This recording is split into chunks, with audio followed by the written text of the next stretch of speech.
Hello ladies and gentlemen, welcome back to For Strategy Gaming. I have had a lot of people ask me about the randomization in the Diablo 3 beta and just in the game in general. I took some time going through multiple playthroughs to get you different overlays of the maps as we work our way through the beta, just to show you the different type of randomization that is in place in the game.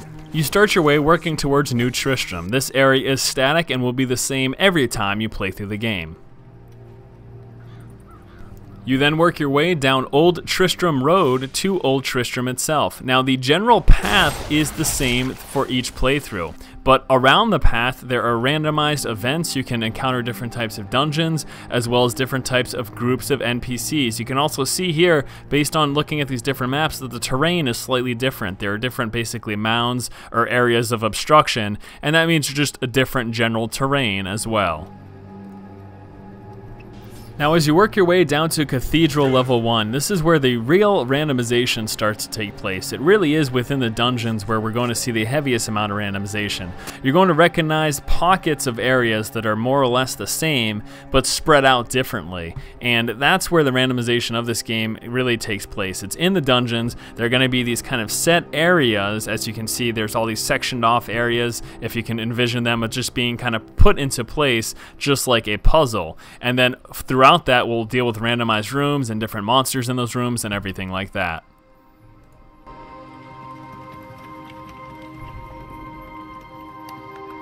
Once you have rescued Deckard Cain and helped the blacksmith, you then work your way out through the Weeping Hollow and into the cemetery. Now this is going to be the same basic idea as the last open area, where the general set path is the same and the general layout of the cemetery is the same, but all around the set path in the center of the Weeping Hollow and the different areas of crypts that are available in the cemetery, all of that is randomized. So you can see again the terrain is slightly different, the crypt location entrances are slightly different, and there are all these randomized events and possible different dungeons or anything like that set between and around the path.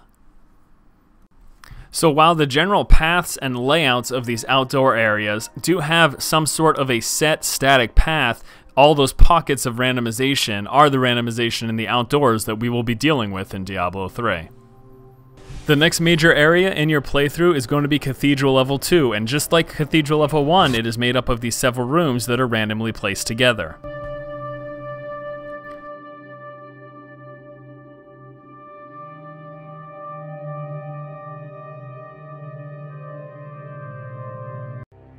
As you find your way down to Cathedral Level 3, there is a set main area, which is the encounter that you discover the Templar at. Now after you rescue the Templar, there's a slight deviation that is possible once you have acquired his gear. There's several different types of locations you could work your way down to Jondar for, and then you work your way down into Cathedral Level 4. And Cathedral Level 4 is by far the largest and most randomized area so far in the Diablo 3 beta. It just got so many more rooms and is vastly more randomized than the rest of the areas. But again, a great example of how we're taking these several different pieces and then putting them together to make one big randomized dungeon. And this is exactly what you can expect through the dungeons in Diablo 3, that this heavy randomization will be coming from all these pieces put together. And the outside areas, the major storyline driven areas, will be generally static with those pockets of randomization in there. Alright guys, well hopefully that does clear up how randomization will work in Diablo 3, and hopefully you guys have a better idea of what to expect, not only if you get into the beta, but once the game does go live. This same general theme is probably going to be translated throughout all the acts in the game. Our major storyline areas are going to be pretty static, but the dungeons themselves will be very randomized. Thank you guys so much for watching. If you enjoy the content, please subscribe. As always, keep watching and keep owning.